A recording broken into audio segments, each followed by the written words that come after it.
Important points देखते हैं। Ind AS applicable all listed companies whether listed in India या तो outside India. Ind AS applicable होता है सारे लिस्टेड कंपनी को, चाहे वो लिस्टेड इंडिया के अंदर हो या तो आउटसाइड इंडिया के अंदर हो। लिस्टेड कंपनी मतलब कौन, इक्विटी जिसकी लिस्टेड हो या तो जिसका डेट लिस्टेड हो उसको लिस्टेड कंपनी बोलते हैं। Applicable to the companies who are in the process of listing. Applicable होता है उन कंपनीज को भी जो कि अभी प्रोसेस के अंदर, लिस्टिंग के अंदर। एसएमई जो है उसके लिए मैंडेटरी नहीं होता इंडिया को फॉलो करना। एनबीएफसी जिसकी नेटवर्क लेस देन 250 करोड़ होता है तो उसके वॉलेंटरी इंडिया फॉलो नहीं कर सकती वो। एग्जाम्पल के तौर पे डाउन स्ट्रीम अप स्ट्रीम देखते हैं। अगर डाउन स्ट्रीम के अंदर सब्सिडरी के लिए एप्लीकेबल होता है तो सब्सिडरी के ऊपर कौन होता है, तो सब्सिडरी के ऊपर पेरेंट होता है या तो पेरेंट कंपनी होता है या तो होल्डिंग कंपनी होता है, तो उसके लिए भी एप्लीकेबल हो जाएगा। अगर जेवी के लिए एप्लीकेबल हो गया तो वेंचरर के लिए क्या एप्लीकेबल होगा, नहीं, वेंचरर के लिए एप्लीकेबल नहीं होगा। एसोसिएट के लिए अगर एप्लीकेबल हो गया तो इन्वेस्टर के लिए एप्लीकेबल होगा, नहीं, नहीं होगा। अपस्ट्रीम डाउन स्ट्रीम ट्रांजेक्शन देखते हैं। अगर होल्डिंग या तो पेरेंट कंपनी के लिए एप्लीकेबल हो गया तो क्या उसकी सब्सिडरी के लिए एप्लीकेबल होगा, बिल्कुल होगा। अगर वेंचर के लिए हो गया एप्लीकेबल तो जॉइंट वेंचर के लिए होगा, बिल्कुल होगा। इन्वेस्टर के लिए हो गया तो एसोसिएट के लिए होगा, बिल्कुल होगा। केस स्टडी देखते हो ऑन द एप्लीकेशन। ग्रुप या तो एंटिटी दे दिया, रिलेशनशिप दे दिया है, इन एस क्या एप्लीकेबल होगा। यहाँ पर देखते हैं आरआईएल का एग्जाम्पल, रिलायंस इंडस्ट्री लिमिटेड का एग्जाम्पल जो कि लिस्टेड कंपनी है।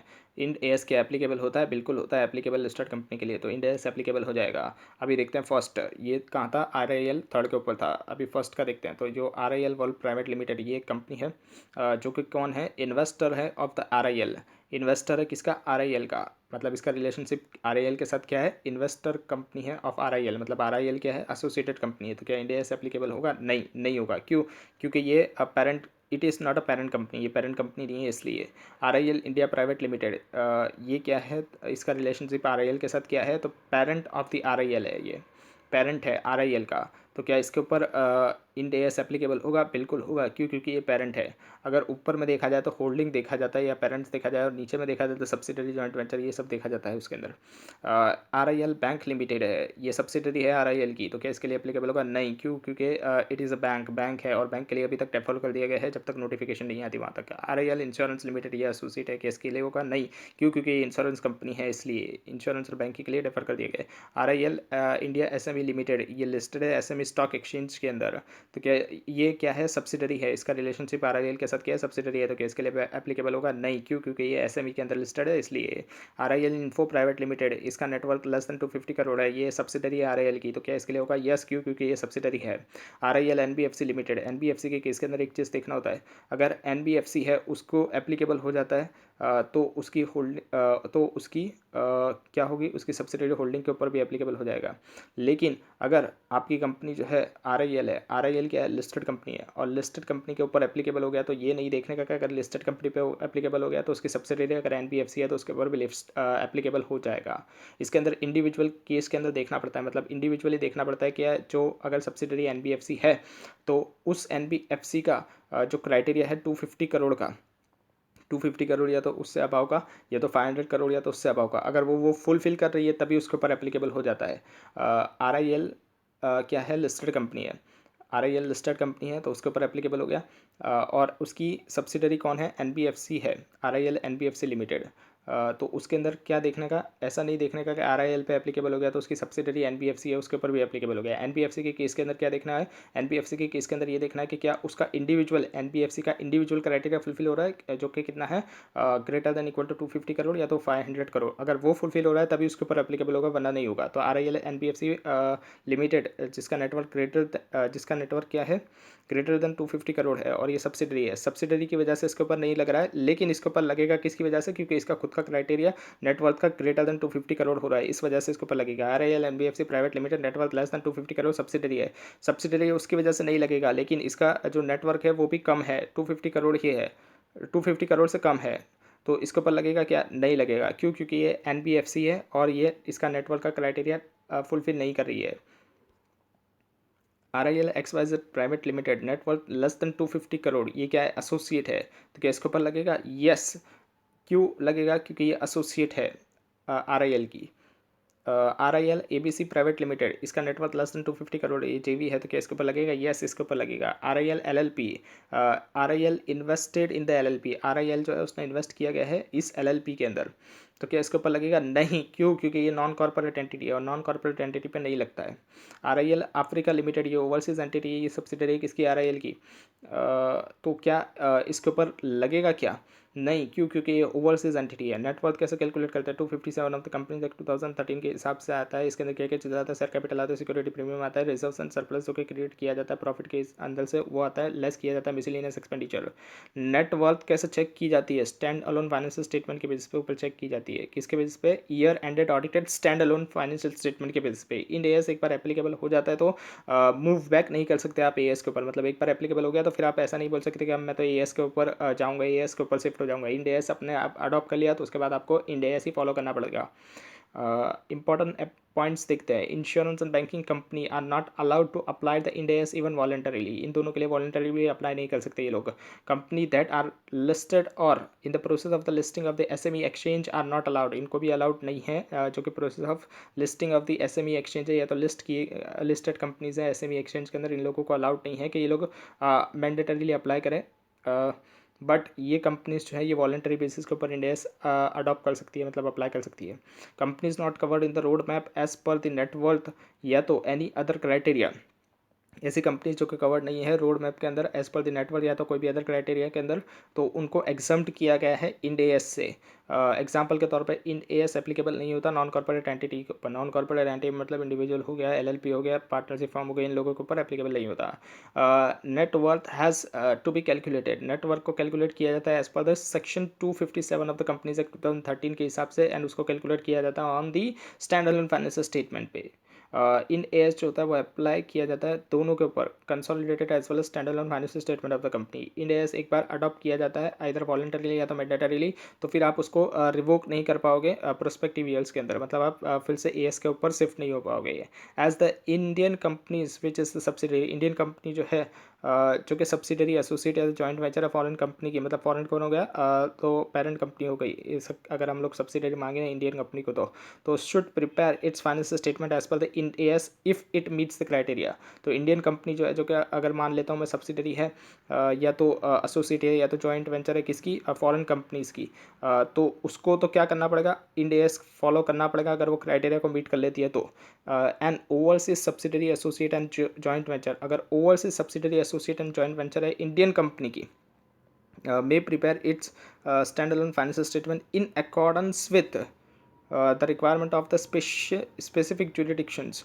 मतलब अगर overseas subsidiary associate and joint venture है किसी इंडियन कंपनी की, इंडियन कंपनी कौन हो गई? पेरेंट मान लो आप, या तो हाँ मतलब पेरेंट मान लो आप अगर, और वहाँ पर सामने कौन है? ओवरसीज़ के अंदर सब्सिडरी है, या तो एसोसिएट है तो जॉइंट वेंचर है, ऐसा कुछ भी केस होगा। अगर ओवरसीज़ के अंदर वो है और इंडिया के अंदर क्या है वो, इंडिया के अंदर कंपनी उसकी एक बैठी हुई है, तो जो जो ओवरसीज़ है वो उसका स्टैंड अलोन फाइनेंशियल स्टेटमेंट कैसे प्रिपेयर करेगी? स्पेसिफिक जुरिडिक्शंस के हिसाब से, मतलब आई गैप के हिसाब से प्रिपेयर करेगी वो।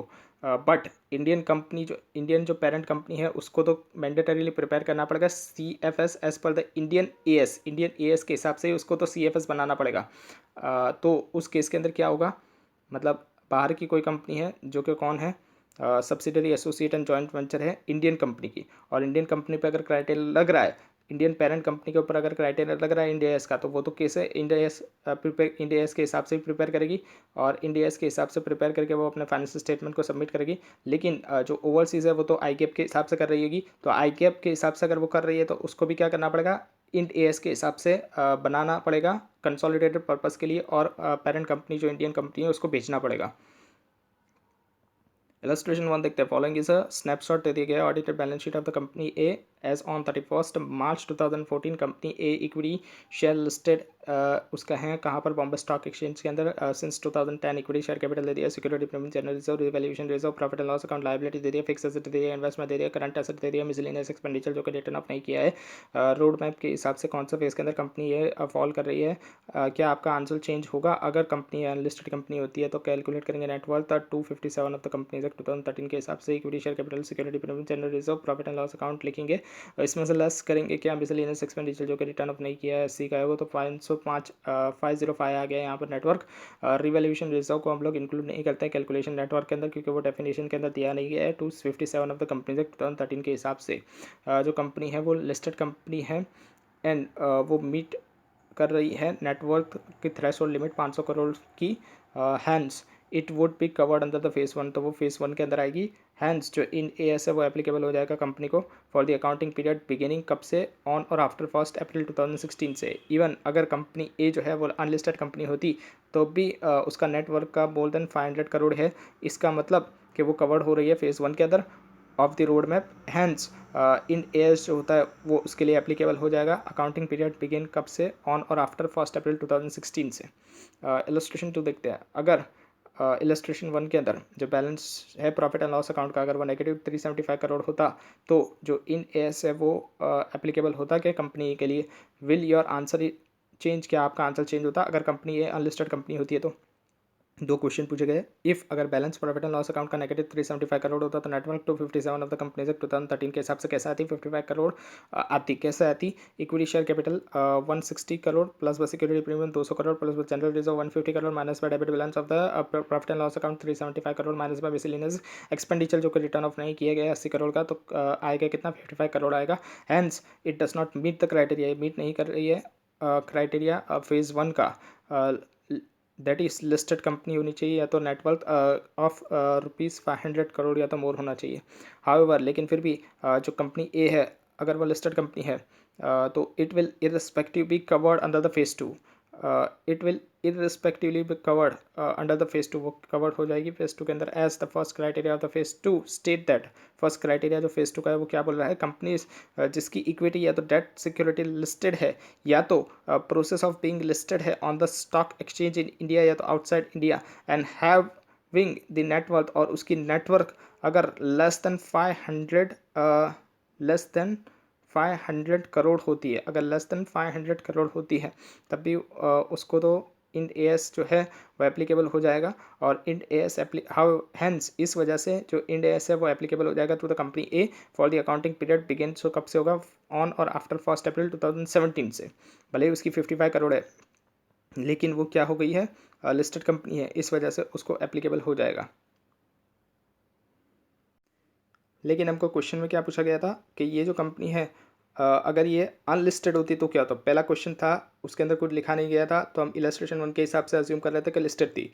अभी सेकंड क्वेश्चन पूछ रहा है कि अगर अनलिस्टेड होती तो क्या होता, तो अब यहाँ पर अनलिस्टेड का आंसर देंगे। अगर कंपनी ए जो है वो अनलिस्टेड कंपनी होती तो इंड एस एप्लीकेबल नहीं होता क्योंकि वो ब्रीच कर रही है नेटवर्थ का क्राइटेरिया, मतलब 55 करोड़ ही है और उसका 250 करोड़ या उससे ज़्यादा भी नहीं हो रहा है या 500 करोड़ या उससे ज़्यादा भी नहीं हो रहा है, इसलिए यहाँ पर क्या होगा, इंड एस एप्लीकेबल नहीं होगा अगर वो अनलिस्टेड कंपनी होती है तो। अगर लिस्टेड कंपनी होती है तो एप्लीकेबल हो जाता है, अगर अनलिस्टेड कंपनी होती है तो उसके अंदर फिर क्राइटेरिया देखना होता है, क्राइटेरिया के अंदर कितना होता है 250 करोड़ या तो उससे ज़्यादा है, तो 500 करोड़ या तो उससे ज़्यादा होता है तभी एप्लीकेबल होता है। तो यहाँ पर अनलिस्टेड कंपनी थी इसलिए यहाँ पर एप्लीकेबल नहीं होगा, नेटवर्क का क्राइटेरिया फुलफिल नहीं कर रही है वो इस वजह से। देखते हैं illustration 3। The network of the company B, network जो है कंपनी बी का वो कौन है, अनलिस्टेड कंपनी है कंपनी बी, वो कितना है 600 करोड़ है as on 31 March 2014। However due to the loss incurred हो गया फाइनेंशियल ईयर 14-15 के अंदर जिसकी वजह से जो नेटवर्क था कंपनी का वो 400 करोड़ हो गया as on 31 March 2015। From when the company B shall apply, कब से कंपनी बी अप्लाई करेगी इंड एस को, बताइए। Here the company's net worth, company का net worth as on the cut off date कितना है, ग्रेटर है 500 करोड़ से। कट ऑफ डेट कौन सी है, 31 मार्च 2014। वहाँ पर कितना था 600 करोड़ था, इसलिए वहाँ पर कट ऑफ डेट के ऊपर तो ग्रेटर था 500 करोड़ से। ये सजेस्ट कर रहा है कि ये कवर्ड हो जाएगी under phase 1 of the road map. Question arise हो रहा है कि जो नेटवर्क है as on the immediate preceding year ended वो कितना हो रहा है 400 करोड़ हो रहा है, मतलब 14-15 के अंदर कितना हो गया 400 करोड़ हो गया। जो 700 करोड़ था 31 मार्च 2014 के अंदर वो नेक्स्ट ईयर के अंदर जाकर कम हो गया, मतलब गिर गया लॉस की वजह से। तो यहाँ पर क्वेश्चन अराइज होता है कि 400 करोड़ हो गया है तो क्या कंपनी कवर्ड होगी फेज़ 2 के अंदर ऑफ द रोड मैप। तो मतलब 250 या तो उससे ज़्यादा का क्राइटेरिया होता है तो उसके अंदर भी कंपनी फेज़ 2 के अंदर आ जाती है।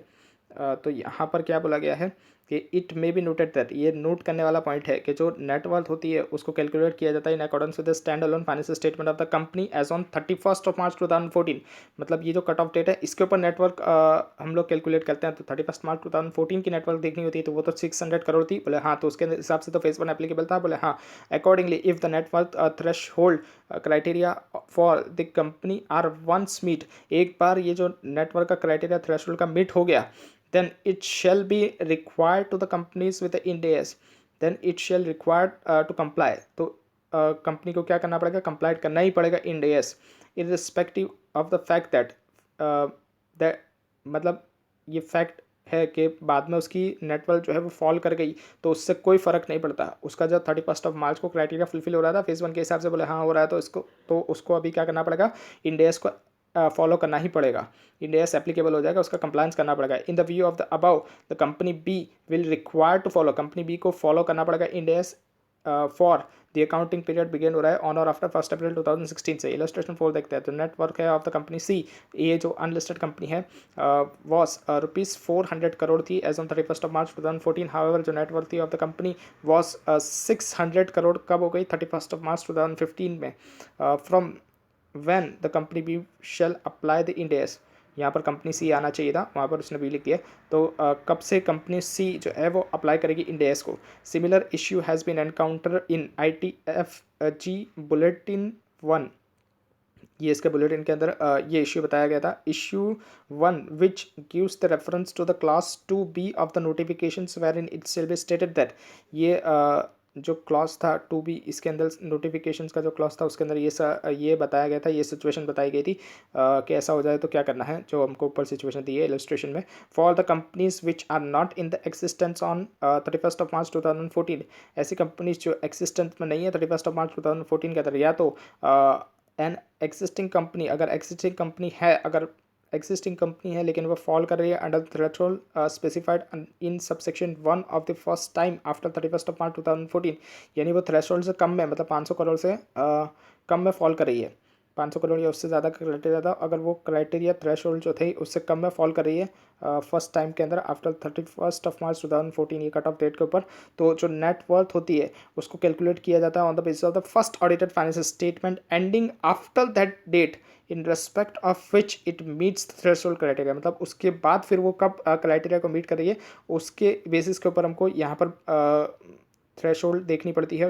मतलब 31 मार्च कट ऑफ डेट पे तो नहीं हुए, तो उसके बाद की देख लो, उसके बाद के ऑडिटेड फाइनेंशियल स्टेटमेंट्स देख लो, उसके एंडिंग डेट के अंदर अगर वो फुलफिल कर रही है क्राइटेरिया थ्रेशोल्ड का तो एप्लीकेबल हो जाएगा। Hence any company that meet, इस वजह से जो भी कंपनी जो मीट कर रही है threshold as specified in the companies Indian accounting standard rule 2015, कोई भी कंपनी जो मीट कर रही है थ्रेशोल्ड को जो कि स्पेसिफाइड किया गया है इन the companies Indian accounting standard, Ind AS की बात की जा रही है रूल्स 2015 के हिसाब से in the particular financial year, तो इंड एएस एप्लीकेबल हो जाएगा उस कंपनी के ऊपर इमीडिएटली नेक्स्ट फाइनेंशियल ईयर से।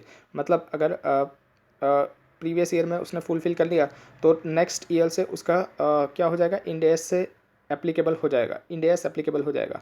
Hence in the present case के अंदर जो कंपनी सी है वो कवर्ड हो रही है by the phase 1 of the road map and accordingly in AS will be applicable to the company C for the accounting period beginning on or after 1st April 2016, 1st April 2016 से उसको follow करना पड़ेगा। क्यों? क्योंकि 31 March 2015 के अंदर वो fulfil कर रही थी क्राइटेरिया 500 करोड़ या उससे ज़्यादा का, 600 करोड़ हो गया था इसलिए, और ये जो 250 करोड़ या तो उससे ज़्यादा का है वो तो उसके बाद आया था, उसके भी बाद आया था वो, तो इसलिए यहाँ पर फर्स्ट क्राइटेरिया ही वो फुलफिल कर रही है 2015 के ऊपर, तो फर्स्ट क्राइटेरिया अगर फुलफिल कर रही है तो उसको एप्लीकेबल कब से हो जाएगा, इंड एएस ऑन और आफ्टर 1 अप्रैल 2016 से।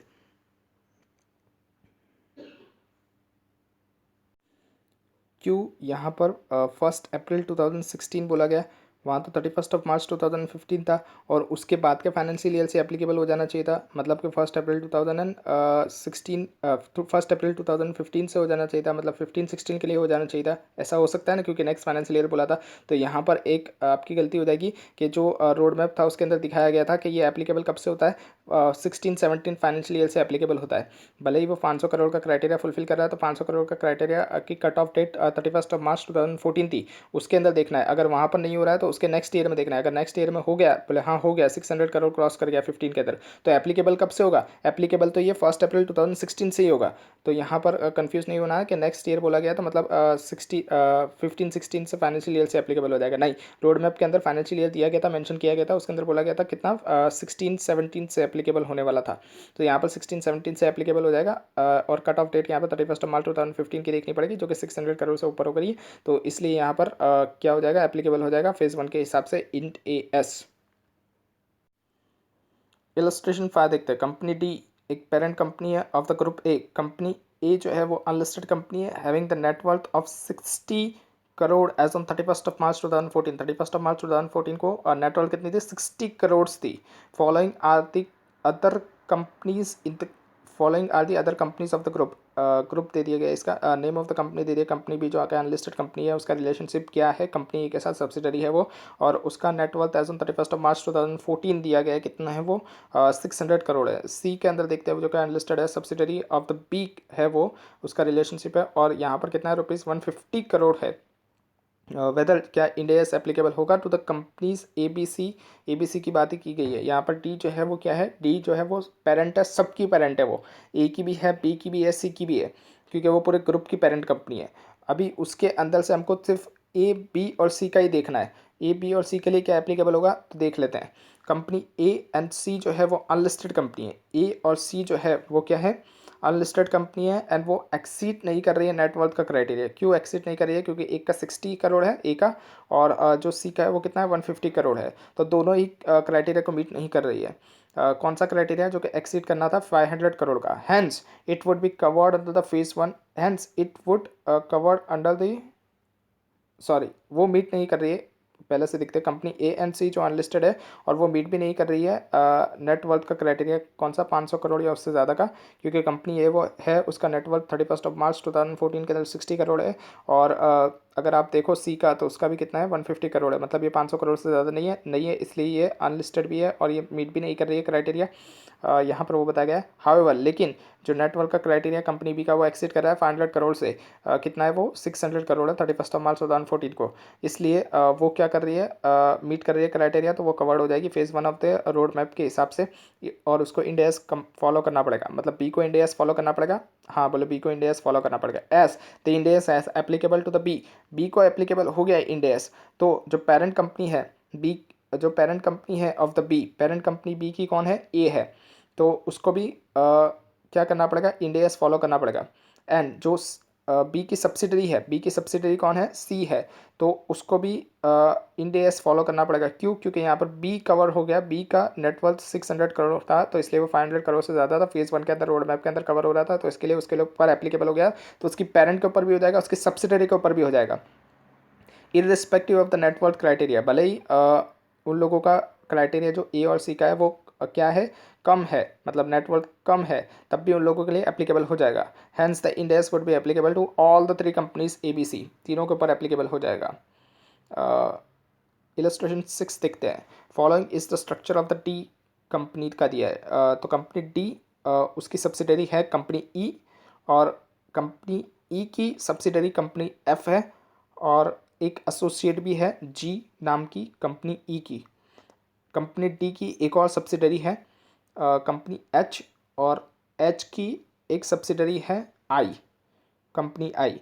All the companies in the above structure are unlisted company, जितनी भी कंपनी ऊपर स्ट्रक्चर में दी गई है सभी अनलिस्टेड है। एंड द नेटवर्क जो है कंपनी ई का वो 300 करोड़ है, एंड जो नेटवर्क है सारी अदर कंपनीज का वो बिलो 250 करोड़ है। मतलब ई जो है उसका ही ई जो है उसका ही क्या है? 300 करोड़ का नेटवर्क है। ई का नेटवर्क कितना है? 300 करोड़ है, और बाकी जितनी भी है उन सब का 250 करोड़ से नीचे का है। मतलब यहाँ पे फेज़ टू की बात हो रही है, और 300 करोड़ के ऊपर का सिर्फ ई का है, मतलब ई के लिए इंड एस एप्लीकेबल हो जाएगा। To which company would the Ind AS be applicable? किसके लिए इंड एस एप्लीकेबल हो जाएगा? As mentioned in the companies Indian accounting standard rule 2015, अगर इंड एस एप्लीकेबल हो जाता है टू द कंपनी, अगर कंपनी पे एप्लीकेबल हो जाता है तो वो एप्लीकेबल हो जाएगा उसकी होल्डिंग कंपनी के लिए, सब्सिडरी कंपनी के लिए, एसोसिएट कंपनी के लिए, एंड जॉइंट वेंचर के लिए। जो टर्नओवर है कंपनी ई का वो अबाउट 250 करोड़ है, इसका मतलब वो कवर्ड हो रही है phase two of the road map के इस अंदर। हैंस जो उसकी सब्सिडरी है एफ, एंड जो उसकी एसोसिएट है जी, एफ और जी उसकी जो सब्सिडरी एंड एसोसिएट है, एंड जो उसकी होल्डिंग कंपनी है डी, उसको भी वो कवर्ड कर लेगी under Ind S. And effect कब से आएगी? 1 अप्रैल 2017 से। ये पहला साल होगा, 17-18 पहला साल था जहाँ से शुरुआत हुई थी इंड एस एप्लीकेबल की। अगर फेज़ टू के अंदर आ रही है कंपनी तो 250 करोड़ या उससे ज़्यादा उसका नेटवर्थ है, तो when with respect to the other companies जो के ग्रुप के अंदर है, फॉलोइंग गाइडलाइंस दी गई है। ITFG क्लैरिफिकेशंस बुलेटिन 15 इश्यू जो कि 10th को किया गया था, it may be noted that, यहाँ पर क्या बोला गया था कि ये नोट किया जाना चाहिए कि जो इंड एस एप्लीकेबल अगर हो जाता है holding subsidiary joint venture and associate company को, एसोसिएट ऑफ द कंपनीज को, तो अगर वो मीट कर रही है नेटवर्क क्राइटेरिया या तो लिस्टिंग क्राइटेरिया से, अगर उसके हिसाब से उसको हो जाता है तो the requirement does not extend to the another fellow subsidiary, मतलब जो फेलो सब्सिडरी होगी उसको फिर एप्लीकेबल नहीं होगा। फेलो सब्सिडरी मतलब किसकी बात की जा रही है यहाँ पर, जो एच है उसकी बात की जा रही है। यहाँ पर जो सब्सिडरी ई थी उसके ऊपर एप्लीकेबल हो गया, तो मतलब उसकी सब्सिडरी एफ जो थी उस पर भी एप्लीकेबल हो गया, उसकी जो सब्सिडरी उसकी जो एसोसिएट थी ई की जी उसके ऊपर भी एप्लीकेबल हो गया, और उसकी जो पेरेंट थी डी उसके ऊपर भी एप्लीकेबल हो गया। लेकिन ये जो फेलो सब्सिडरी है एच, क्या इसके ऊपर एप्लीकेबल होगा, तो यहाँ पर वही बता रहा है कि does not extend to the another fellow subsidiary, ये इंड एस एक्सटेंड नहीं होगा फेलो सब्सिडरी के ऊपर ऑफ द होल्डिंग कंपनी की। यहाँ पर किसकी बात की जा रही है, यहाँ पर एच की बात की जा रही है, which is required to adopt the Ind AS because of its holding company relationship with the subsidiary meeting the net worth listing criteria. मतलब अगर होल्डिंग मीट कर जाती क्राइटेरिया तो फिर दोनों सब्सिडरीज पे आता। कौन सी दोनों सब्सिडरीज पे, अगर डी मीट कर जाती क्राइटेरिया तो ई पे भी आता, एच पे भी आता, लेकिन यहाँ पर एच फेलो सब्सिडरी है तो फेलो सब्सिडरी की वजह से उसके ऊपर नहीं आ रहा है। Holding company will require to prepare, holding company को प्रिपेयर करना पड़ेगा separate and consolidated financial statement mandatory under Ind AS के हिसाब से। If one of its subsidiary meet the specific criteria, अगर कोई भी उसकी एक सब्सिडरी मीट कर जाती है स्पेसिफिक क्राइटेरिया तो इंड एस होल्डिंग पे भी लग जाएगा। And there and therefore such a subsidiary may be required by a holding company to furnish the financial statement as per the Ind AS, और subsidiary को भी क्या करना पड़ेगा, होल्डिंग को फर्निश करना पड़ेगा फाइनेंशियल स्टेटमेंट Ind AS के हिसाब से for the purpose of preparing the holding company consolidated Ind AS financial statements. किस पर्पस के लिए, CFS के लिए। सच फेलो सब्सिडरी, ये फेलो सब्सिडरी जो है मतलब अगर होल्डिंग का आ गया, होल्डिंग के ऊपर एप्लीकेबल हो गया तो उसकी सब्सिडरी इसके ऊपर भी एप्लीकेबल होगा, और सब्सिडरी को इंड एएस के हिसाब से बनाना पड़ेगा उसका फाइनेंशियल स्टेटमेंट्स। और अगर ये जो फेलो सब्सिडरी है, यहाँ पर किसकी बात की जा रही है, ये जो फेलो सब्सिडरी है एच, ये अपना इंड एएस के हिसाब से करेगा क्या, नहीं ये इंड एएस के हिसाब से नहीं करेगा, लेकिन इसको कंसोलिडेटेड पर्पस के लिए डी को क्या बना के देना पड़ेगा, इंड एएस के हिसाब से CFS पर्पस के लिए इंड एएस के हिसाब से इसको स्टैंड अलोन फाइनेंशियल स्टेटमेंट बना के देना पड़ेगा, वैसे ही आई को भी देना पड़ेगा। सच अ फेलो सब्सिडरी में हाउएवर वॉलंटरीली अडॉप्ट, ये जो फेलो सब्सिडरी है यानी किसकी बात की जा रही है, ये एच और आई की बात की जा रही है, ये लोग चाहे तो वॉलंटरीली इंड एएस अडॉप्ट कर सकते हैं, voluntary opt for preparation of the financial statement as per the Ind AS. Hence the other companies of the group, जो अदर कंपनीज है ग्रुप की, कंपनी एच हो गई एंड कंपनी आई हो गई, would not cover under the Ind AS, इस वजह से कंपनी एच और आई इंड एएस के अंदर कवर नहीं हो रही है। However as mentioned in the ITFG company H and I would require to prepare its financial statement under the Ind AS, उनको प्रिपेयर करना पड़ेगा फाइनेंशियल स्टेटमेंट इंड एएस के हिसाब से, ताकि वो फैसिलिटेट कर पाए डी को प्रिपरेशन ऑफ दी CFS, मतलब CFS में मदद करने के लिए उनको प्रिपेयर करके देना पड़ेगा। लेकिन वो जहाँ पर भी उनका यूजर्स को देंगे तो वो वहाँ पर कौन से एएस के हिसाब से प्रिपेयर करके देंगे, कंपनी एच और आई। सिर्फ कंसोलिडेटेड पर्पस के लिए डी को किस फॉर्म में देंगे, वो लोग इंड एएस के फॉर्म के अंदर बना के देंगे, इंड एएस अप्लाई करके बना के देंगे फाइनेंशियल स्टेटमेंट कंसोलिडेटेड पर्पस के लिए। Hence though the statutorily company H and I may continue to prepare its financial statement under the Ind AS के हिसाब से वो लोग प्रिपेयर कर सकते हैं, but it will also have the coverage to the Ind AS. Moreover, they may also opt to voluntarily adopt the Ind AS, वो voluntarily adopt कर सकते हैं Ind AS प्रिपेयर करने के लिए statutory accounts under the Ind AS 2। Illustration 7 देखते हैं, ABC Inc incorporated in the foreign country, उसकी नेटवर्क है 700 करोड़ की, उसकी दो सब्सिडरी है, कंपनी एक्स है जिसकी नेटवर्क है 31 मार्च 2014 की 600 करोड़ की, एंड कंपनी वाई है जिसकी नेटवर्क है 150 करोड़ की। वेदर क्या कंपनी एक्स एंड वाई को रिक्वायर्ड है इंड एएस फॉलो करना, रिक्वायर्ड टू फॉलोड, वेदर क्या कंपनी एक्स एंड वाई को रिक्वायर्ड है फॉलो करना Ind AS from the following, from the accounting period commencing on the 1st April 2016 on the basis of their own network या तो on the basis of the network of the ABC INC। यहाँ पर क्या है, एक foreign company है जिसका network कितना है 700 करोड़ है, और उसकी दो सब्सिडरी है फॉरेन कंपनी की जो कि इंडिया के अंदर है, और उन लोगों का 31 मार्च 2014 के अंदर एक जो है, जो कंपनी कौन सी है, जो कि कंपनी एक्स है, उसका 600 करोड़ क्रॉस हो गया, मतलब 500 करोड़ से ऊपर हो गया, तो उसको तो इंडिया से एप्लीकेबल हो जाएगा। और जो कंपनी वाई है उसका 150 करोड़ है, मतलब इसका तो 250 करोड़ भी नहीं हो रहा है, 500 करोड़ भी नहीं हो रहा है, तो इसको एप्लीकेबल नहीं होगा। तो 1 अप्रैल 2016 का पूछा गया है, मतलब फेज़ 1 का पूछा गया है, तो फेज़ 1 के अंदर तो किसके लिए एप्लीकेबल हो जाएगा, जो कंपनी एक्स है उसके लिए एप्लीकेबल हो जाएगा। Similar issue has been dealt in the ITFG clarification bulletin number 2 issue 2। ITFG ने नोट किया है कि that the rules 412A of the company's Indian Accounting Standard Rule 2015, company X having the net worth of 600 crore at the year at the end of the financial year 15-16, उसकी कितना 600 करोड़ है financial year जो and हो रहा है 15-16, तब would be required to prepare its financial statement, उसको prepare करना पड़ेगा फाइनेंशियल स्टेटमेंट अकाउंटिंग पीरियड जो कमेंस हो रहा है from 1 April 2016 as per the companies Ind AS rule 2015 के हिसाब से, मतलब इंडिया के हिसाब से उसको अकाउंटिंग प्रिपेयर करना पड़ेगा 1 अप्रैल 2016 से जो भी कमेंस हो रहा है फाइनेंशियल ईयर उससे। वाइल कंपनी वाई, जो कंपनी वाई है उसकी नेटवर्क कितनी है 150 करोड़ ही है फाइनेंशियल ईयर 15-16 के अंदर, तो would require to prepare its financial statement as per the accounting standard rules 2016 AS के हिसाब से वो प्रिपेयर करेगी 2016 के हिसाब से।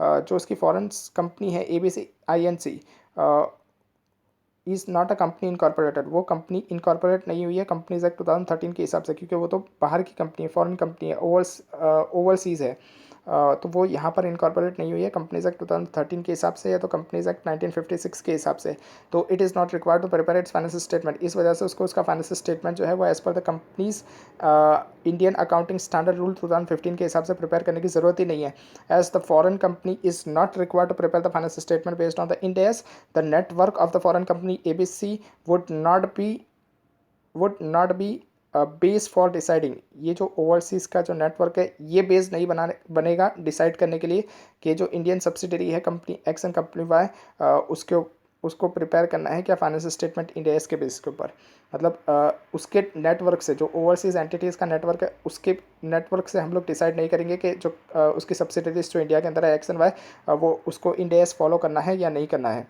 यहाँ तो जो सब्सिडरी है उनका नेटवर्क से डिसाइड किया जाएगा, ना कि ओवरसीज़ एंटिटीज़ के नेटवर्क से डिसाइड किया जाएगा। इलस्ट्रेशन 8 देखते हैं, as per the road map Ind AS is applicable to the company X from the financial year 17-18, Ind AS जो था वो एप्लीकेबल हो गया था कंपनी एक्स को फाइनेंशियल ईयर 17-18 के अंदर। कंपनी एक्स जो है वो नॉन फाइनेंशियल कंपनी है, मतलब एनबीएफसी नहीं है, वो is a subsidiary of the company Y NBFC. वो क्या है, एक सब्सिडरी है किसकी, एनबीएफसी की। एनबीएफसी की सब्सिडरी कौन है, एक कंपनी है जिस कंपनी एक्स जिसके ऊपर इंड एस एप्लीकेबल हो गया है, मतलब पेरेंट कंपनी कौन है, एनबीएफसी है, जो कि कंपनी वाई है। Company Y is an unlisted NBFC, company Y जो है वो अनलिस्टेड एनबीएफसी है, जिसका नेटवर्थ 400 करोड़ है। What will be the date of applicability of the Ind AS for the company X and company Y।